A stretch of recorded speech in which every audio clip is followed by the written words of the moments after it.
আসসালামু আলাইকুম। ফুটন্ত গরম তেলে করলা দিয়ে অসাধারণ একটি রেসিপি বানিয়ে নিন।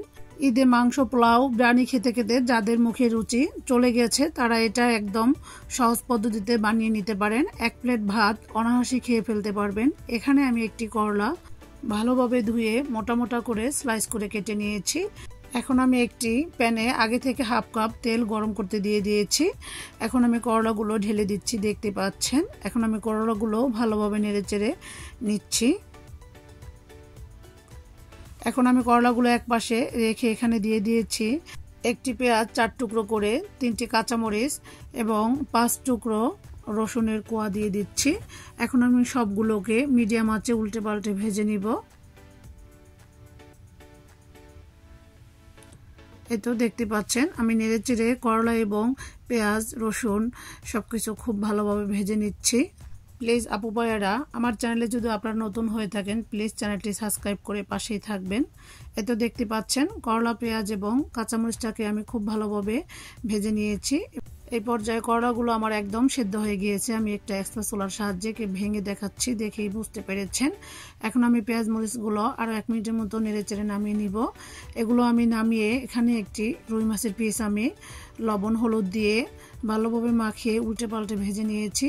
সরি, আমার ভিডিওটি ছাড় পড়ে গিয়েছে, যেন আমি অত্যন্ত দুঃখিত। তো আপনারা যে কোনো মাছ দিয়ে এই ভর্তাটি করে নিতে পারেন। এখন আমি সব কিছু ঠান্ডা হওয়ার পরে ভেজে নেওয়া মাছটাকে খুব ভালোভাবে কাটা ছাড়িয়ে নিচ্ছি, দেখতে পাচ্ছেন। এখানে আপনারা চাইলে চিংড়ি মাছ, কাতলা মাছ, যে কোনো মাছ নিতে পারেন। আমি রুই মাছ নিয়েছি। এই তো সেম পদ্ধতিতে আমি সবগুলো মাছের কাটা ছাড়িয়ে নিব। এই তো দেখতে পাচ্ছেন আমি সবগুলো মাছের কাটা ছাড়িয়ে নিয়েছি। এখন আমি প্লেটটা এক সাইডে রেখে এখানে একটি হাম্বুলিস্তা নিব। এই যে আগে থেকে আমি কিছু মরিচও ভেজে রেখেছি, সেই শুকনো মরিচগুলো দিয়ে দিচ্ছি।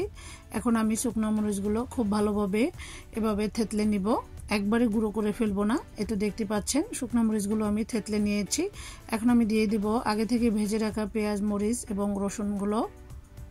এগুলো আমি খুব ভালোভাবে থেতলে নিব, এগুলো একটু মিক্স করে নিব। পেঁয়াজটাকে একটু ছাবা ছাবা রাখবো, এতে করে ভর্তাটা খেতে ভালো লাগবে। এখন আমি দিয়ে দিচ্ছি ভেজে রাখা করলাগুলো।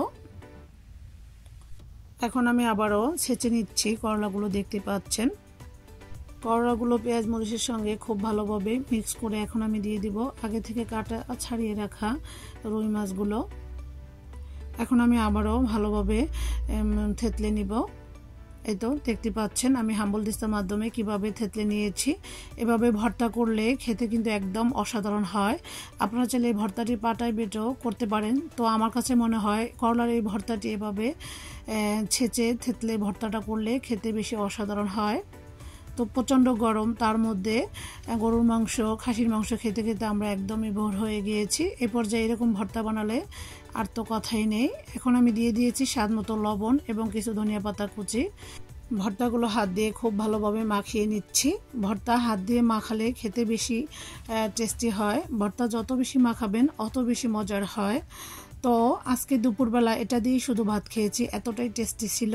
এখন আমি দিয়ে দিচ্ছি 1.5 টেবিল চামচ সরিষার তেল। ভর্তা মানে সরিষার তেল, কাঁচা পেঁয়াজ, ধনিয়া পাতা এগুলো দিলে ভর্তার টেস্টটা দ্বিগুণ বেড়ে যায়। এ তো দেখতেই পাচ্ছেন কতটা লোভনীয় এবং ইয়াম্মি হয়েছে ভর্তার কালারটা দেখতে।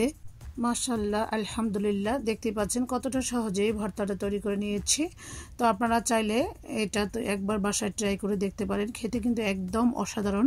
আশা করি আমার আজকের রেসিপি ভালো লেগেছে। যদি ভালো লেগে থাকে প্লিজ একটি লাইক দিবেন। আজকের মতো তাহলে এখানে বিদায় নিচ্ছি। আল্লাহ হাফেজ।